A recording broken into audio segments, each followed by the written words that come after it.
Assalamu alaikum, this is Shama Tazara, and today I'm going to discuss how you will diagnose and manage a patient of acute pericarditis. So this is my almost last video on the series of lectures that I've done on acute pericarditis. So starting our lecture is what is acute pericarditis. I've already explained that it is the inflammation of the pericardium or the pericardial walls. Since it occurs acutely, so it is called acute pericarditis. So now our focus is on the diagnosis of a patient with acute pericarditis. How we will diagnose a patient? First modality that is used is ECG. That by using ECG we diagnose it. Now what kind of features we see on ECG, we are going to discuss it now. First is ECG. Now ECG of a patient with acute pericarditis, it shows typical features that are characteristic of acute pericarditis, plus the ECG changes occurs in a sequence. Fine. So now we are going to discuss that what are the sequence of events that are seen in a patient with ECG. I have made a mnemonic to memorize it, that how you can easily memorize that what are the features of a patient ECG of acute pericarditis patient. Now just remember that first go down, first you have to go down and then you have to go up. It's just a mnemonic which I have made. I hope it will help you in just by this line, that first you have to go down, then you have to go up. You can easily recall or memorize the whole changes which occur in the ECG. Fine. So in the first stage, what happens is that first I have to go down. So if you consider an ECG, this is a P wave, this is PR interval, this is the QRS complex, this is the ST segment, and this is the T wave. So this is the normal ECG. PR interval, this is the whole PR interval from here to here, and from S to T, this is the ST segment. Now PR interval comes first and ST segment comes after it, so you can easily recall it that suppose this is an ECG of, I'll make it with another color, so it is differentiating, that suppose this is an ECG of a patient with acute pericarditis. Its PR interval will be depressed, so PR is depressed, while its ST segment will be elevated, and then this is the T wave. Suppose this is the first stage, I'm talking about the first stage. What happens in the first stage, that PR interval is depressed, PR is depressed, and this ST segment is elevated. Now the elevation of ST segment is concave. You can see this is concave. So this concave up ST segment, elevation, and PR interval is depressed. Now this PR interval is depressed seen in all the leads except the AVR. In all leads it is depressed except in the AVR lead, in which this interval is elevated. So this is the first change which occurs in the ECG. Then in the second stage, what happens, that these two intervals, they have to again come down, they return to normal, that the PR and the ST segment, it returns to normal. And what happens is that this T wave, now this T wave again, just remember, go down and then go up. T wave now either is normal or is, you can say, flattened, means it is reduced, it has come down. So I'll write here that along with it, the T wave is either normal or it can be flattened. Fine, it's easy to remember.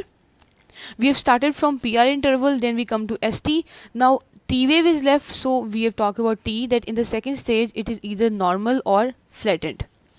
Then in the third stage, what happens that this T wave, it further moves down. T wave, it further moves down and now it becomes inverted below the isoelectric line, so the T wave is inverted. Get it? And in the fourth stage, what happened, this T wave, it has went down, now it has to come up. So the T wave will return to normal, and in short the ECG will become normal.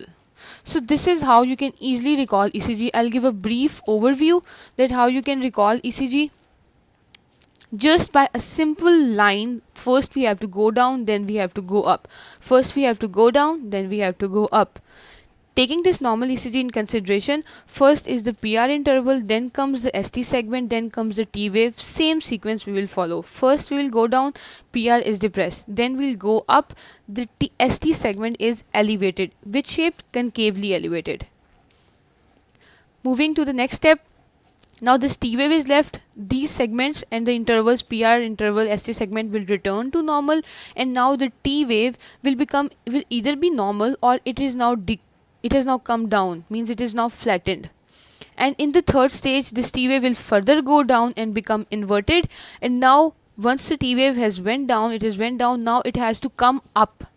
So in the fourth stage, the T wave returned to normal. I think after listening this video, you will never forget that what will be the ECG presentation of a patient with acute pericarditis.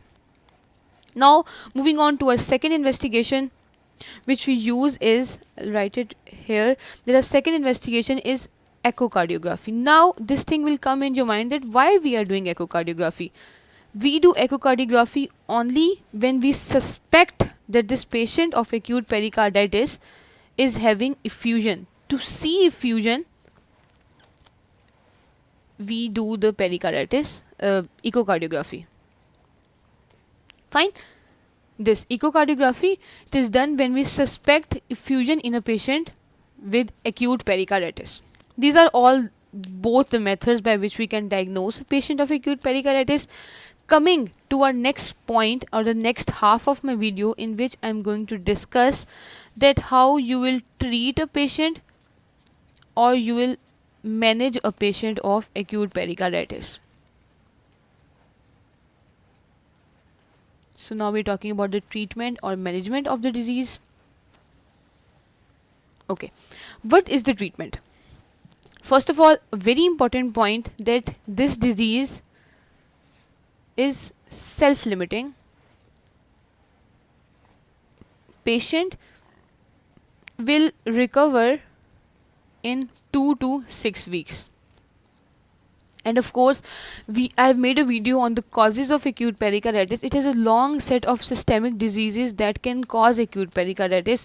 So whenever we have a systemic disease that is causing the main problem, our one point of the management, or our first point of the management, will be that we have to treat the underlying cause. And same we will do in acute pericarditis, that we will treat the underlying cause, because once the cause is removed, the whole symptoms which are produced because of the cause, they will also be eradicated. Moving on to the third point, now we have to give some medications. For medications, you should know that what are the problems the patient faced by the patient. Problems are that there is infection in the patient. Sorry, this is not a problem. You can say that the problems that the patient is facing is that inflammation is there in the patient, and the patient is having chest pain. Fine. So these are the main problem which he is facing, along with he's having fever, leukocytosis, etc. So these are also the features which are present within it, but main will focus on it. So to treat these, our first line drug, I repeat, our first line drug, it is usually asked in most diseases that what the first line drug you'll give. So in acute pericarditis, the first line drug will be non-steroidal anti-inflammatory drugs. Why we are giving NSAIDs? Because these NSAIDs are anti-inflammatory, plus they have analgesic action too. So it will solve the presenting complaints of the patient. And even if we are giving these NSAIDs, and these NSAIDs include I'll write the names of the NSAIDs. For example, aspirin, indomethacin, naproxen, ibuprofen. These are the drugs most commonly used from the NSAIDs group. And in conjunction or as an adjuvant therapy, we use colchicine. Along with NSAIDs, we use colchicine. Now, what this drug is, it is basically an alkaloid that whose anti-inflammatory action is used in this disease. Fine. So this is the option. Mostly patients get treated by this option. But what if the patient is not responding to these drugs or his problems are not solved? Then we have an option of glucocorticoids. We can give the patient with glucocorticoids, but we prefer that we don't give glucocorticoids or use this strategy for the last stage when other treatment modalities fail. Why? Because it has a very important and side effect that it increases the risk of recurrence of pericarditis, and which we don't want. So we'll maximum avoid giving glucocorticoids to the patient. And of course, at the end, we're going to discuss that when we will admit the patient or we'll manage the patient OPD. So if the patient is having no severe symptoms, then we'll manage the patient as an outpatient. But what if when we will hospitalize the patient? Very good question, and it can even be asked from you that if a patient of acute pericarditis comes to you, when you will hospitalize that patient. I'll hospitalize that patient when, just to remember, when he is having infection, signs of, you can say, infection, or when he is having signs of infection or effusion. Just to remember. So effusion would be as such that if the patient is having pericardial effusion, I'll admit the patient, or if the patient is having signs of infection, means fever, its leukocyte counts are raised, so leukocytosis, then even I'll admit the patient and proceed to the management of the patient. So this is all the brief overview of my today's topic, that what is the diagnosis of the patient, how we'll diagnose a patient of acute pericarditis. I've repeated already. And just a brief overview or the summary of the second part of my video: treatment. Mostly disease is self-limiting. Patient will recover in 2 to 6 weeks. I have to treat the underlying cause. Problems are inflammation and chest in the pain. So that's why our first line drug are NSAIDs in adjuvant therapy with colchicine. Glucocorticoids can be used, but it has a high side effect of increased risk of recurrence. So we maximum avoid this drug. Mostly patients are managed as outpatient if they have no severe symptoms. However, we hospitalize the patient if he's having infection signs, just to remember, or effusion like fever and leukocytosis, then we will admit the patient. So this is all of my today's discussion. I hope you liked the video. I hope it cleared up your concept. I hope it helped you in memorizing and learning an easy understanding of this diagnosis and treatment or management of a patient of acute pericarditis. Please like, share and subscribe so that maximum can avail this benefit. Thank you so much for having patience listening to me. Thanks a lot for your support. Allah Hafiz. See you in the next video.